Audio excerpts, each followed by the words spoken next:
Hello everybody, I am Lightning Stripe, and today it's time for episode 6, or as I like to call it, the Misty episode.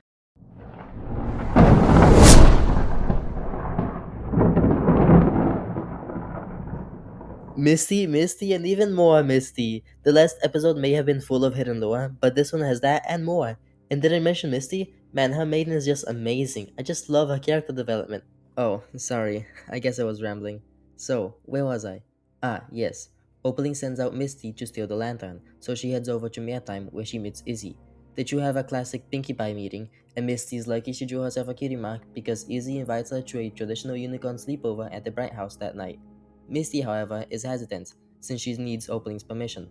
But that doesn't really matter since Izzy kinda answers for her anyways, but Opaling ends up saying yes since it'll get her inside the Bright House to steal the lantern. For the party, Izzy plans a bunch of unicorn games, which Misty has trouble keeping up with since she's never actually been to Bridalwood before. Throughout the night, we finally get to see Misty being herself and actually having fun for a change, although she has to keep dodging Zip when she starts asking too many questions.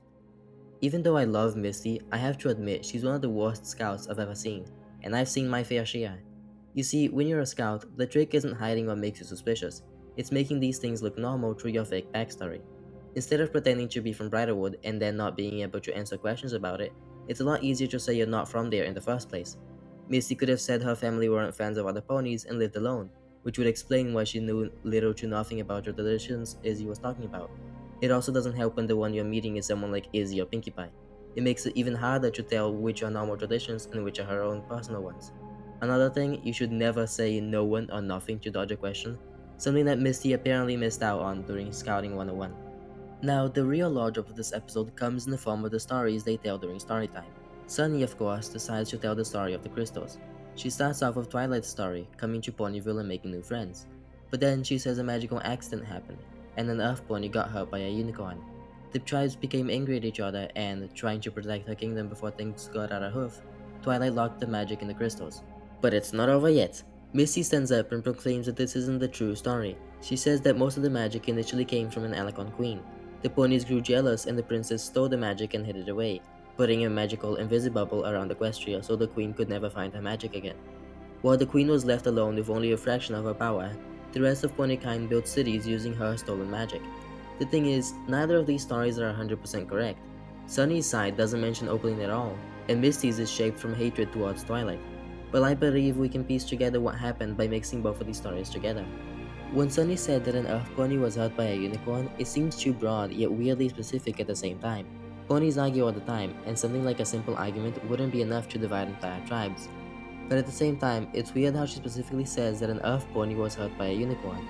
What I believe happened is that Opaline, who everyone else thought was a unicorn, hurt an important Earth pony, maybe by stealing their magic or something drastic. Since she had been spreading ideas about certain tribes being better, according to the Discord comics, she could have used this to divide them further. As for the rest, it's a little weird. Twilight creates the crystals and locks magic, but we still don't know if that held ponies together properly or not. If they still separated, then this magical bubble Misty and Opaline talked about could have simply been a result of the disappearance of magic. If it didn't separate the ponies, then Twilight set a bubble at the beginning, and then after the tribes divided, Opaline simply didn't have enough magical power to find the crystals. Both of these choices are missing something though. Discord said that everything went back to normal after the crystals were created, but then what caused the division? That's a topic for another video. For now, let's go back to the episode. Anyways, Misty finds herself in a precarious situation by not remembering the lyrics to a song that every unicorn is supposed to know, which wouldn't have happened if she actually learned how to scout, and runs out. While outside, she tries to weigh her options, going back and risking them exposing her lies, or going to Opaline without the lantern. One of the key lines that caught my attention was when she said, "Is it too late to tell those ponies I was just kidding?" This is when I believe she begins to regret her actions. She wants to go back to them and be one of them, to have fun without having to worry about her past history with Opaline. Later on, she ends up going back to say sorry and finally finds the lantern. After some more fun sleepover activities, the main five go to sleep and Misty uses Sunny's mirror to talk to Opaline from a window, since it doesn't work from the inside of the Bright House. She tells Opaline what she learned, and one thing that got my attention was Misty's interest in dragonfire magic, specifically since Sunny mentioned earlier that it switched the cutie marks. I think Misty might try to see if she can use Sparky to gain her own cutie mark. Opaline isn't happy about her having fun, but Misty assures her that the info she gathered will bring them to the next level. I find it interesting, however, how she never actually stated that she was bringing the lantern. When Opaline asks about it, she merely says that it's been a lot harder than they thought. I wonder, is she gonna light your opaling, leave the lantern, and bring back the intel instead? Or will she grab it like she planned to? Whatever she chooses, she better move fast because a certain Pegasus detective just overheard the little conversation by the window. So what do you think? What's the true story of the Unity Crystals? Could Dragonfire really give Misty a cutie mark? How many times did it squeeze from Misty being adorable? Leave your thoughts down below in the comments. Don't forget to leave a like and subscribe. And as always, remember, friendship is magic.